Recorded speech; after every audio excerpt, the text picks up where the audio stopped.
Hello students. आज हम इस चैप्टर का लास्ट टॉपिक स्टार्ट करेंगे जिसमें हम थ्री डायमेंशनल प्लेन में पॉइंट, लाइन एंड प्लेन के कुछ और इंपॉर्टेंट कंसेप्ट्स के बारे में पढ़ेंगे। तो इस टॉपिक के लर्निंग ऑब्जेक्टिव्स कुछ इस प्रकार हैं कि इसमें सबसे पहले हम टू लाइंस के कोप्लेनर होने की कंडीशंस के बारे में पढ़ेंगे। इसके बाद हम एक पॉइंट की एक प्लेन से डिस्टेंस फाइंड करना सीखेंगे एंड इसके बाद हम ये सीखेंगे कि यदि हमें या तो दो प्लेन्स गिवन हो या फिर एक लाइन और एक प्लेन गिवन हो तब हम उनके बीच में एंगल कैसे फाइंड करते हैं। तो चलिए हम इस टॉपिक का पहला कंसेप्ट स्टार्ट करते हैं which is coplanarity of two lines. इसमें हम यह सीखेंगे कि टू लाइंस कब कोप्लेनर होती हैं। इसके लिए माना हमारे पास एक प्लेन पाई इस प्रकार है कि इसका नॉर्मल वेक्टर है वेक्टर n।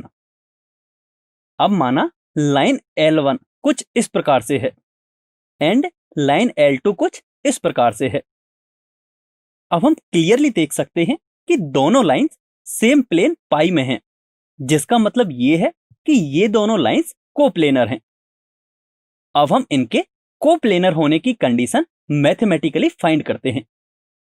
इसके लिए माना लाइन L1 की इक्वेशन कुछ इस प्रकार है, जिसका मतलब ये है कि जो लाइन L1 है वह पोजीशन वेक्टर A1 वेक्टर रखने वाले पॉइंट A से पास होती है एंड वेक्टर Q1 के पैरेलल है। अब माना लाइन L2 की इक्वेशन कुछ इस प्रकार है, जिसका मतलब ये है कि जो लाइन L2 है वह पोजीशन वेक्टर A2 वेक्टर रखने वाले पॉइंट B से पास होती है एंड वेक्टर Q2 के पैरेलल है। अब यदि हम vector Q1 and vector Q2 के क्रॉस प्रोडक्ट की बात करें तो इस क्रॉस प्रोडक्ट की डायरेक्शन प्लेन के नॉर्मल वेक्टर n वेक्टर की डायरेक्शन के इक्वल या फिर अपोजिट होगी। तो हम यहां से Q1 vector and Q2 vector के क्रॉस प्रोडक्ट को k इंटू n वेक्टर के इक्वल लिख सकते हैं, जहां k एक नॉन जीरो रियल नंबर है एंड इस इक्वेशन को सॉल्व करने पर वेक्टर n की वैल्यू हमें यह मिलती है। अब यदि हम पॉइंट A एंड B को ज्वाइन करें तो हमें वेक्टर AB मिलता है, जो कि प्लेन पाई में ही प्रेजेंट है, क्योंकि पॉइंट्स A एंड B भी प्लेन पाई में ही प्रेजेंट हैं। यहां से हमें वेक्टर AB की value vector A2 minus vector A1 के इक्वल मिलेगी।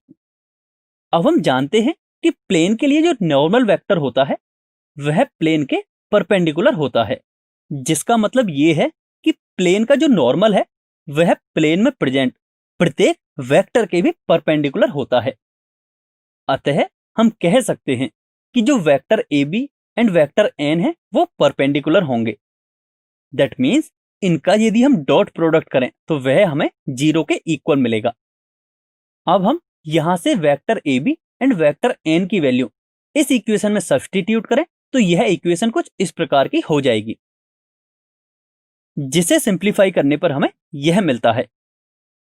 अब ये जो कंडीशन हमें मिली है यही टू गिवन लाइंस के कोप्लेनर होने की कंडीशन है, जो कि वेक्टर फॉर्म में है। अब हम यह कंडीशन कार्टेशियन फॉर्म में फाइंड करेंगे। इसके लिए माना पॉइंट A के कोऑर्डिनेट्स हैं x1, y1, z1 and point B के कोऑर्डिनेट्स हैं x2, y2, z2। तब वेक्टर AB कुछ इस प्रकार का होगा। अब माना वेक्टर Q1 कुछ इस प्रकार है एंड वेक्टर Q2 कुछ इस प्रकार है। अब यदि हम इन सभी वैल्यूज को इस इक्वेशन में सब्स्टिट्यूट करें तब जो रिजल्ट हमें मिलता है उसे डिटर्मिनेंट की फॉर्म में हम कुछ इस प्रकार से लिख सकते हैं। अब ये जो कंडीशन हमें मिली है वही कार्टेशियन फॉर्म में टू लाइंस के कोप्लेनर होने की कंडीशन है। तो अब जो हमें वेक्टर फॉर्म में और कार्टेशियन फॉर्म में कंडीशन मिली है वो आपको डायरेक्ट ही याद रखनी है।